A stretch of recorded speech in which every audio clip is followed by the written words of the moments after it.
nasional Indonesia U23 maju ke semifinal Piala Asia U23 tahun 2024 setelah mengalahkan Korea Selatan. Indonesia menggagalkan upaya Korea Selatan dalam memperpanjang tren partisipasinya di ajang Olimpiade.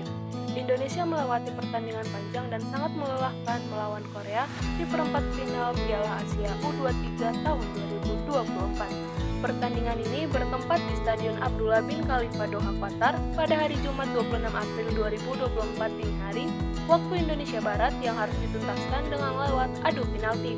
Kedua tim ini bermain dengan imbang dengan memperoleh poin 2-2 sampai babak perpanjangan waktu.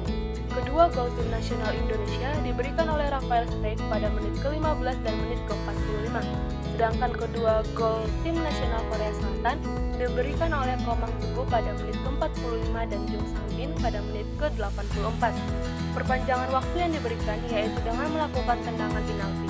Hal ini membuat Indonesia akan masuk ke babak semifinal dikarenakan telah mendapatkan poin 11-10 atas Korea Selatan dalam total waktu 120 menit. Kemenangan ini juga menjaga mimpi Indonesia untuk masuk di pertandingan Olimpiade 2024. Hal ini juga berpengaruh terhadap kekalahan Korea Selatan di perempat final Piala Asia U23 2024 menutup peluang Korea Selatan ke pertandingan di Paris. Hal tersebut membuat pertama kalinya tim nasional sepak bola Korea Selatan gagal tampil di Olimpiade dalam jangka waktu yang cukup lama, yaitu 36 tahun terakhir. Dari tahun 1988, Taekwondo Warriors selalu tampil di cabang olahraga sepak bola terlebih di ajang Olimpiade.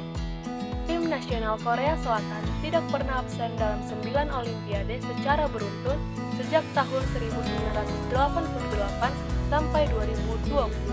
Rentetan perolehan tersebut menjadi skor terbaik yang diraih untuk tim Asia. Prestasi terbaik Korea Selatan di cabang olahraga sepak bola di Olimpiade merupakan peraih medali perunggu di London 2012, sementara pada 2 Olimpiade terakhir, Korea berhenti di perempat final. Sebelum lanjut, jangan lupa like dan subscribe ya! 5 fakta mengerikan pertandingan tim nasional Indonesia versus tim nasional Korea Selatan di Piala Asia U23 2024. 1. Rafael Strijk menjadi yang terbaik. Rafael Strijk tampil luar biasa setelah menjadi penyerang di tim nasional Indonesia. Pemain yang memiliki usia 21 tahun ini terlihat beberapa kali menciptakan peluang yang cukup baik dan berhasil mencetak 2 gol. Atas penampilan heroiknya, Rafael mendapatkan gelar sebagai pemain terbaik dalam laga tersebut. 2. Selangkah menuju ke pertandingan Olimpiade Paris 2024. Melangkah ke semifinal Piala Asia U23 2024, tim nasional Indonesia selangkah lagi menuju ke pertandingan di Olimpiade Paris 2024 untuk pertama kalinya. Syarat yang harus dilakukan untuk masuk ke pertandingan Olimpiade Paris tersebut ialah tim Indonesia harus maju ke dalam babak final. Jika tim nasional masuk ke semifinal, maka akan mengalahkan wakil benua Afrika dalam babak playoff untuk berebutkan 1 tiket menuju babak final. 3. Tim nasional Indonesia putuskan rekor Korea Selatan.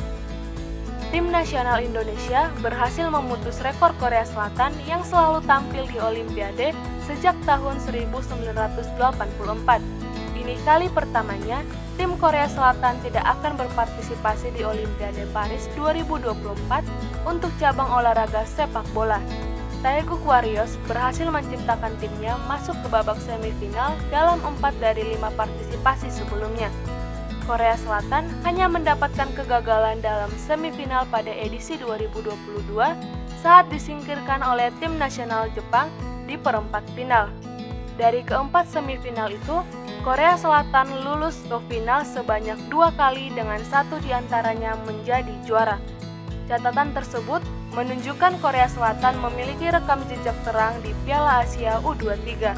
Sepanjang sejarah tampil di turnamen 2 tahunan itu, Korea Selatan belum pernah kalah melawan wakil dari Asia Tenggara. 4. Shin Tae-yong menciptakan sejarah. Shin Tae-yong, pelatih tim nasional Indonesia, berhasil menciptakan sejarah.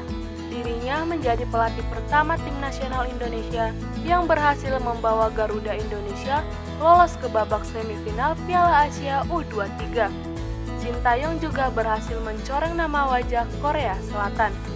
5. 5. Tim pertama ASEAN yang lolos ke babak semifinal di musim debut Piala Asia U23 2024. Tim nasional U23 Indonesia menorehkan prestasi menjadi tim kelima di Piala Asia U23 yang melangkah ke semifinal pada musim debutnya. Selain skuad Garuda Muda, Malaysia, Turkmenistan, Qatar, dan Palestina pertama kalinya mendapatkan prestasi tersebut. Palestina, Malaysia, dan Turkmenistan gagal dalam memperoleh babak semifinal di tahun lalu. Akhirnya, langkah mereka pada turnamen masing-masing berhenti di babak perempat final. Artinya tim nasional Indonesia U23 berhasil menjadi kesebelasan pertama ASEAN yang lolos ke semifinal pada musim debut di Piala Asia U23. Malaysia, Thailand, dan Vietnam pernah mencapai final Piala Asia U23 tahun 2018. Akan tetapi, tidak pernah mengukir prestasi masuk yang sama seperti Indonesia tersebut. 6. Tim nasional Indonesia U23 salib prestasi Qatar 8 tahun lalu. Seperti penjelasan sebelumnya, Qatar menjadi satu-satunya negara yang lolos ke 4 besar Piala Asia U23 saat melakoni debutnya di ajang tersebut. Akan tetapi, prestasi tersebut diukir di negara Asia Barat yang menjadi tuan rumah Piala Asia U23 pada tahun 2016 di waktu 8 tahun silam. Artinya, sedikit banyak dukungan publik sendiri menjadi faktor sukses Qatar lolos ke babak semifinal pada partisipasinya pertama kali di Piala Asia U23 2016. Hal ini berbeda dengan tim nasional U23 Indonesia yang mampu melakukannya di negara orang lain. Semoga Indonesia mencapai babak semifinal untuk mendapatkan tiket pertandingan Olimpiade Paris 2024. Sekian video kali ini, sampai bertemu di video selanjutnya. Bye-bye!